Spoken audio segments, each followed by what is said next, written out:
केनले टी20 world cup 2026 को squad announce गरिसकेको छ। 24 वटा प्लेयर नेपालबाट छनौट भएका छन्, जसमध्ये एउटा प्लेयर चाहिँ छनौट लिस्टमा नाम छैन। त्यसको नाम हो विक्टिम अनिल कुमार शाह। अब म विक्टिम अनिल शाह किन जोडेको, किनकि फ्यान्सहरू जस्टिस फर अनिल शाह भन्ने ट्रेन्ड चलाउन कोसिस गरिरहेका छन्। अनिल शाहको फ्यान्सहरूलाई के लागिरहेछ कि form is temporary, class is permanent. उनीहरूलाई म भन्न चाहन्छु, ब्रो 2026 मा नेपाल टी20 वर्ल्ड कप खेल्न गइरहेको छ, टेस्ट च्याम्पियनसिप होइन। अर्को कुरा, अनिल शाहको ब्याटिङ भन्दा बढी उनको एटिट्युडको चर्चा हुन्छ। सायद त्यही घमण्डले गर्दा उनको नाम टी20 लिस्टमा होइन, घरको लिभिङ रुममा मात्र सीमित भयो। अनिललाई लाग्थ्यो होला उनी बिना नेपालको ओपनिङ नै चल्दैन, तर क्यानले त उनीलाई नै ओपन गरिदियो कि सिधै टिमबाट बाहिरको बाटो देखाइदियो। उनको घमण्ड यस्तो कि आउट हुँदा पनि बल खराब थियो भन्छन्। अब टिममा नपर्दा सेलेक्टरको आँखा खराब भन्ने बेर पनि लाग्दैन।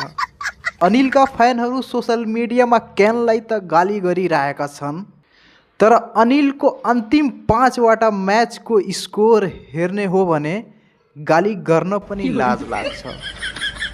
फ्यानको माया मात्रले वर्ल्ड कप खेलिने भए त अनिल शाह नेपालको प्रधानमन्त्री नै हुन्थ्यो होलान्, तर अनफर्चुनेटली क्रिकेट खेल्नलाई ब्याटले बोल्नुपर्छ, मुखले होइन।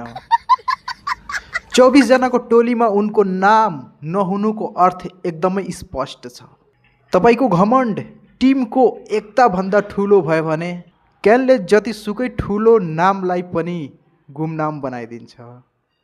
अब अनिल शाह एनपिएलको एउटा फोटो हालेर comeback is stronger then setback लेख्ने तयारी गर्दैन होलान्, तर ब्रदर कमब्याक गर्नलाई पहिला ग्राउन्डमा पसिना बगाउनु पर्छ, इन्स्टाग्राममा एटिट्युड होइन।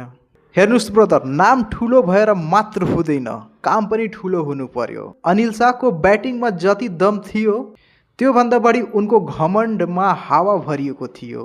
सायद त्यही हावा निकाल्न क्यानले यो पालि भ्याकुम क्लिनर नै चलाइदियो। अब फ्यानहरूले जति रुवाबासी गरे पनि वर्ल्ड कपको जहाज उनलाई छोडेर उडिसक्यो। अन्तिम मेसेज फ्यान्सहरूको लागि, अनिल शाहको फ्यान्सहरूको लागि, यदि 24 जनाको लिस्टमा अनिल शाहको नाम हुन्थ्यो भने के तपाईँले विश्वास छ अनिल शाह प्लेइङ इलेभनमा पर्थ्यो? Are you confirm? Never. Anil Shah playing इलेभनमा डिजर्भ नै गर्दैन।